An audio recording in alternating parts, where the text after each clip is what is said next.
Salut! Dans cette vidéo, je vous partage mon meal prep apéro à congeler et à dégainer quand les copains ou la famille débarquent à l'improviste. Comme ça, on a toujours de quoi faire un apéro fait maison. Et même si on adore les chips, attention, je trouve que servir des petits gâteaux apéro fait maison, ça fait classe. Voici les petites bouchées que je vais préparer aujourd'hui. Des mini quiches poulet curry et des mini quiches champignons paprika. Des mini tartes à la sauce tomate et des mini tartes à la sauce tomate et aux chèvres. Des mini cakes olive feta et des mini cakes crevettes citron. Je vous mets la liste des ingrédients. Vous pouvez évidemment multiplier les quantités si vous voulez faire un plus gros stock dans votre congélateur. Et vous pouvez aussi vous prévoir plusieurs sessions au lieu de tout faire en une seule fois.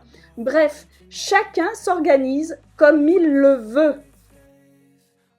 Alors, je commence par préparer 4 pâtes brisées en remplaçant le beurre par de l'huile d'olive. Et même si j'adore le beurre, je préfère le garder pour me le tartiner sur du bon pain frais.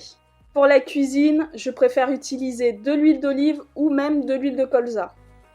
Pour la pâte, vous pouvez la faire à la main ou vous pouvez aussi utiliser un robot pétrin. Ou vous pouvez également acheter des pâtes du commerce pour gagner du temps. Et vous pouvez choisir soit des pâtes brisées, soit des pâtes feuilletées. Les deux seront très bonnes. Par contre, pensez à bien les choisir avec une liste d'ingrédients courte et composée d'ingrédients que vous connaissez et que vous pouvez acheter dans le magasin où vous faites vos courses. Une fois que tous les ingrédients sont mélangés, je laisse la pâte se détendre. Elle sera comme ça plus facile à étaler ensuite.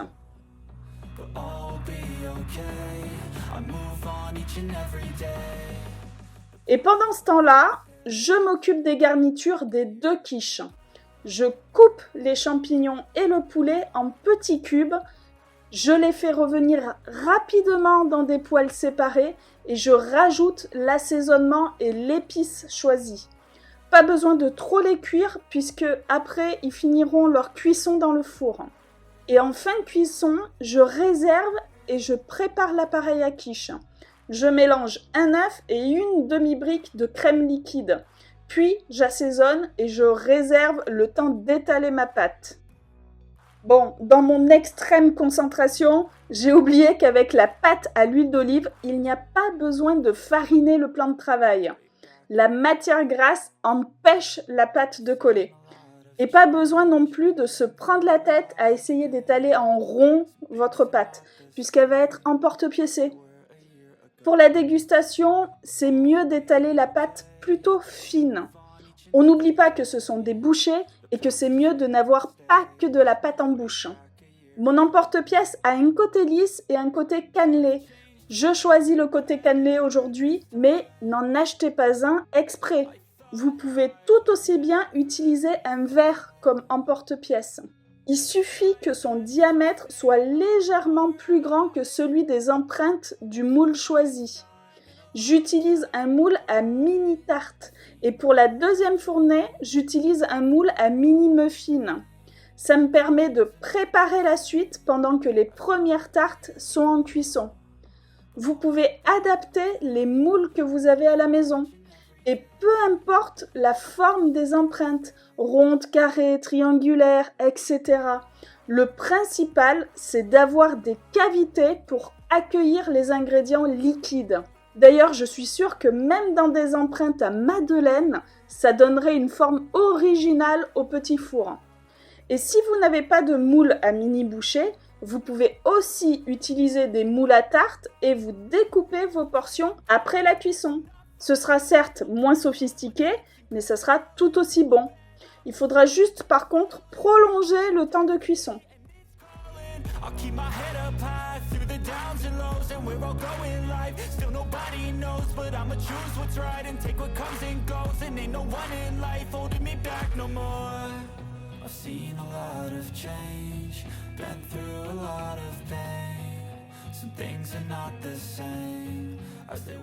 Une fois que les mini-tartes sont assemblées, je les enfourne 20 minutes dans un four préchauffé à 200 degrés Celsius. Et à la sortie du four, Je laisse refroidir les mini-tartes sur une grille pour garder leur croustillant. Si vous les laissez refroidir sur une assiette, elles vont sûrement s'humidifier avec la chaleur dégagée et elles seront mollassonnes.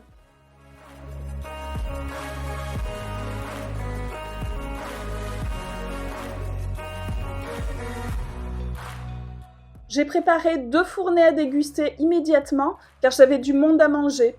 Du coup, j'ai placé toutes mes préparations dans des boîtes hermétiques en verre et je les ai conservées au frigo jusqu'au lendemain. Tout ça pour vous dire que vous adaptez votre organisation à vos contraintes ou à votre situation du moment. Si au milieu de votre meal prep, vous en avez marre ou vous êtes fatigué, ce n'est pas grave. Vous mettez tout en boîte et vous continuez plus tard. Par contre, n'attendez pas trop non plus pour ne pas que vos préparations se gâtent. Moi, dans ces cas-là, je ne dépasse pas les 24 heures pour finir mon meal prep.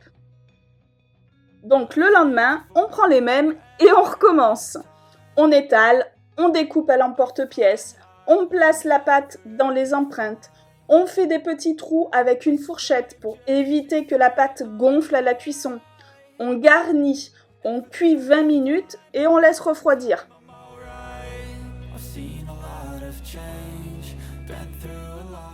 Ensuite, je prépare la pâte à cake. Alors, je fais toujours la même base pour tous mes cakes salés depuis, je crois, 25 ans. Pour vous dire que cette base est testée, approuvée, validée, revalidée, etc., etc. Bref, elle est excellente. Je change juste les garnitures à loisir. Alors, pour ma pâte, j'ajoute tous les ingrédients secs, je les mélange, puis j'ajoute les ingrédients liquides que je mélange entre chaque ajout. Je n'ai plus qu'à ajouter le fromage râpé, puis la garniture. Et j'ai préparé une deuxième pâte hors caméra pour aller plus vite. Pour la première pâte, je coupe les olives en 2 et je réserve quelques rondelles pour la déco. Je rajoute la feta en morceaux suffisamment gros pour qu'ils se tiennent bien dans la pâte.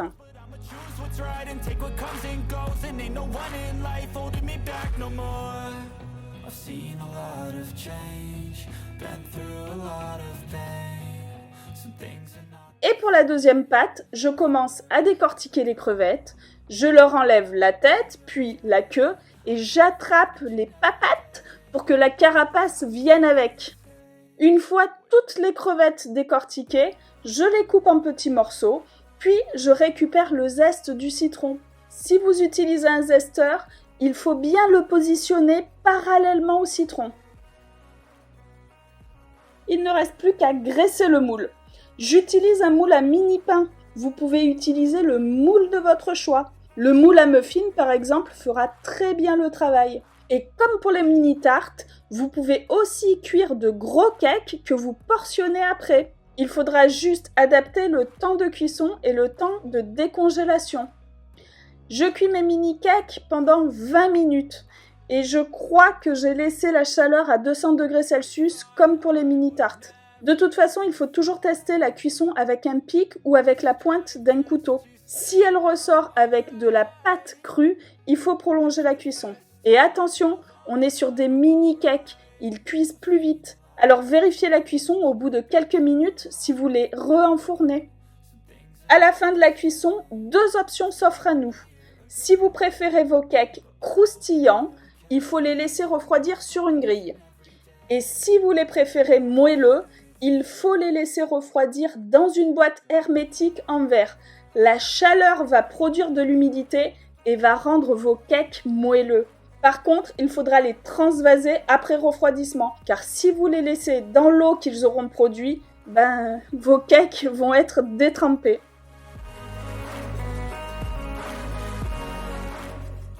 Une fois que tout est froid, il ne reste plus qu'à mettre tout ça au congélateur. Moi, je les congèle d'abord séparément avant de les réunir dans un sac congélation.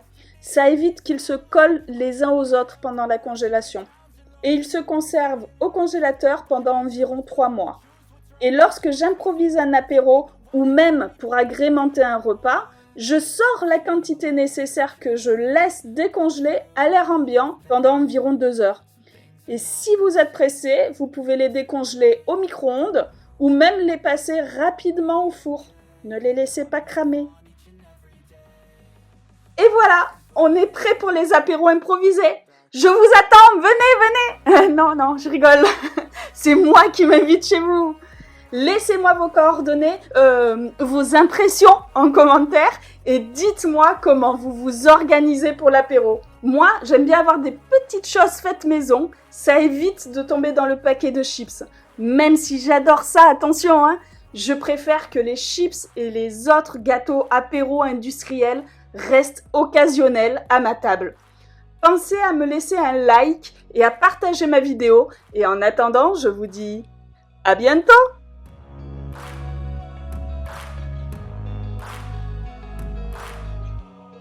Way back a year ago